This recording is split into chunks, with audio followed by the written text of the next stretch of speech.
Chapter 37. We must now understand the matter of the unifications of Yisrael and Yaakov with Leah and Rachel. As known, the explanation of the matter of Leah and Rachel is that they are the matter of thought and speech. This is the matter of the two Heys of the four-letter name of Hashem, Yud Hey, Vav Hey. This is in accordance with what the Zohar states, that in the Song of Songs, Solomon explains regarding two females, as in the verse, "Come with me from Lebanon, my bride," etc. In other words, the first Hey of the four-letter name of Hashem corresponds to the name of the big one was Leah, whereas the second Hey corresponds to the name of the little one was Rachel. However, we must first explain the matter of the voice is the voice of Yaakov, for there is an inner unheard voice and an outer heard voice. Since as known regarding the verse, day to day speech streams forth, Yom liyom yabia omer, that the word for speech, omer, is an acrostic for fire, esh, water, mayim, and air, ruach, i.e. chesed, gevurah, and tiferet, kindness, sternness, and compassion. This is to say, just as the physical voice is composed of the physical qualities of fire, water, and air, so likewise the breath of the heart itself includes the spiritual qualities of fire, water, and air. These are the aspects of chesed, gevurah, and the intermediate quality of tiferet, which is the air or vapor. In other words, this corresponds to the aspects of the constriction and spreading forth of the spiritual breath of the heart. For example, when a person is happy in his heart, then there is an aspect of the spreading forth of light and vitality in his heart. This is the breath of kindness, chassadim, or kindnesses. In contrast, when he is depressed, there is an aspect of constriction and withdrawal. This is the aspect of the breath of judgments, gevurot. The intermediary between the two, chesed and gevurah, is the spiritual breath, which is an intermediary composite of both chesed and gevurah. This is like the air or vapor, ruach, of the physical breath, which is an intermediary composite between fire and water.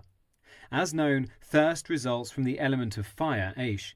Similarly, regarding the physical voice, it states, "My throat was raspy," which comes about due to an intensity of the element of fire in the breath of the heart. The opposite of this is a clear, resonating voice from the element of water, mayim, of the breath of the heart. The intermediary, which is the vapor, ruach, is an admixture of the two. This is likewise true of the emotions conveyed in the intermediate voice, which contains an admixture of both joy and bitterness or sadness.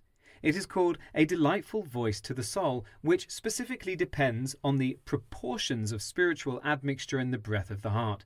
Similarly, the spirit of life and vitality in the right and left ventricles of the heart is in a constant state of running and returning, rutzov ashuv, with the heartbeat, as known that this too is in an aspect of constriction and spreading forth. However, here the opposite of the above takes place, for when the life force and vitality enters the heart from the brain, then the heart contracts to receive it. On the other hand, when the life force exits, then the heart spreads forth. This is because the vitality is specifically in a manner of running and returning, etc., as explained in medical books. Now, all of the above is called the voice that is heard in speech, i.e. the aspect of the vapor and breath of the speech. This is the aspect of the voice, kol, and speech, dibur, which is mentioned in many places in the Zohar. This is the aspect of the unification of Yaakov and Rachel. In other words, it is the aspect of the drawing forth of the emotions of the heart that come into an aspect of the vapor and breath of the heart, which is composed of the spiritual qualities of fire, water, and air, until it reaches the aspect of the voice of speech. Now, the aspect of the power of speech is drawn from the cavity of the lungs in the cardiovascular system, and is called the speaking spirit, ruach memamela. This then is the meaning of the statement in Etz Chaim that Keter of Nukva of Zer Anpin adheres to the chest of Zer Anpin. This is also the meaning of the verse, "Forever Hashem, your word stands in the heavens." It is also in accordance with what is explained elsewhere regarding the verse, "Mimtzu chafsecha v'daber dava," that the source of the power of speech is drawn from the breath of the heart of Zer Anpin. It is clearly observable that if a person's heart is depressed and withdrawn into itself, then his speech will be minimal, whereas when his heart spreads forth with joy, his speech will be expansive. This is because the power of speech is dependent upon the breath of the voice in the heart itself. Now, as long as it has not been drawn forth from the breath of the heart into speech, as in, the heart did not reveal to the mouth, then the word of the king has not yet been actualized and brought out from nothing to something whatsoever. This is similar to the statement, however, Hashem did not declare who will be righteous and who will be wicked.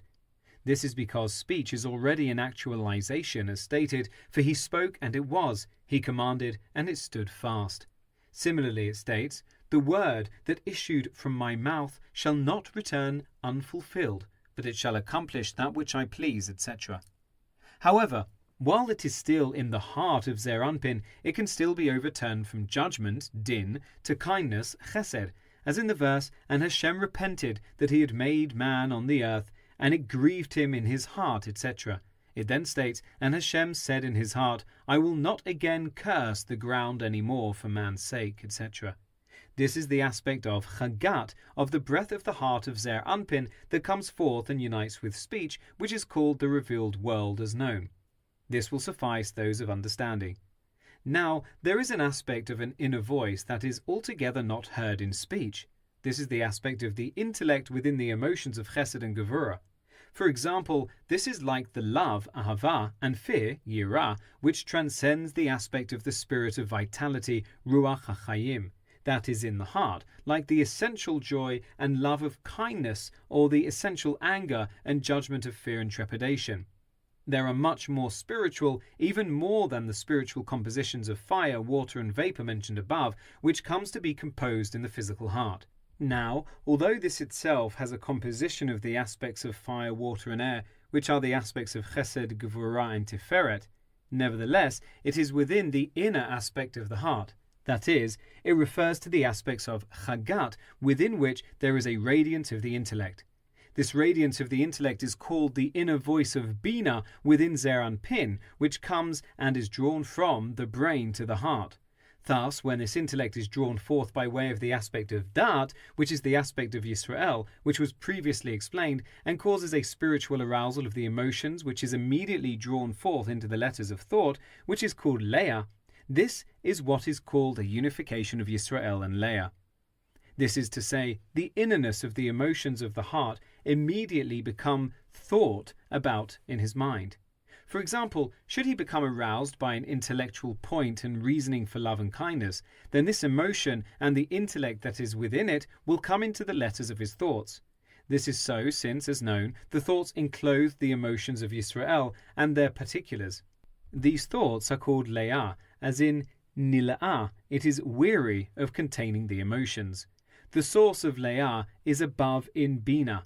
The verse therefore states regarding Leah, I have borne him 6 sons, referring to the aspect of the 6 directions of the emotions of Zeir Anpin. However, the unification of Yisrael and Leah refers to the intellect of Abba and Ima as it is within Zeir Anpin, which unites with the lower Leah, i.e. the letters of thought, which receives from the aspect of Malchut of Tuvuna, which is the source of thought, etc. This will suffice the understanding. Now there is also a unification of Yisrael and Rachel, which is when the radiance of the innerness of the intellect, as it is in the emotions, comes into speech. Likewise, there is a unification of Yaakov and Leah, which is called the fleeting thoughts of the heart, Hihurei Liba. In other words, this is when the aspect of the externality of the emotions rises up as fleeting thoughts in the brain. So also there is a unification of Yaakov and Rachel, which is the drawing forth of the externality of the emotions of the heart into speech, as mentioned above. Now the order of the drawing forth is sometimes as follows. The aspect of the emotions of the heart rise and unify with thought, and from thought they come down to the externality of the heart, which is the breath of the heart, and from the breath of the heart it enters into the breath of speech, which is called the voice and speech. At other times, thought enters speech like a person who says what he thinks in his intellect. This is referred to as the heels of Leah entering into the head of Rachel. During this time in which he speaks what he thinks, it comes out from the voice of the breath of the heart into speech through the 5 organs of the mouth. Now, certainly, what is in his heart arises into his thoughts, for there can be no thought without the emotions of the heart, We therefore find that the aspect of Yaakov, which is the vapor and breath of the voice of the heart, functions both in thought and speech, which are called the two sisters, Leah and Rachel. As known, these two aspects are sometimes referred to as the concealed world, Alma dit Kassia, and the revealed world, Alma dit Galia, and are also referred to as the closed utterance, Ma'ama Satum, and the open utterance, Ma'ama Patuach. This will suffice the understanding. In the same manner, there likewise is a unification of Yisrael and Leah, and a unification of Yisrael and Rachel in the innerness of the emotions, in the aspect of the aforementioned inner voice. This is the meaning of the verse, day to day speech streams forth. And then afterwards in the following verse, which refers to thought, there is no speech, i.e. in thought there are no words, their voice is unheard. This latter unification refers to the unification during Shabbat, at which time the unification is in the innerness of Zeir Anpin and Nukva as known and as explained elsewhere. This will suffice the understanding.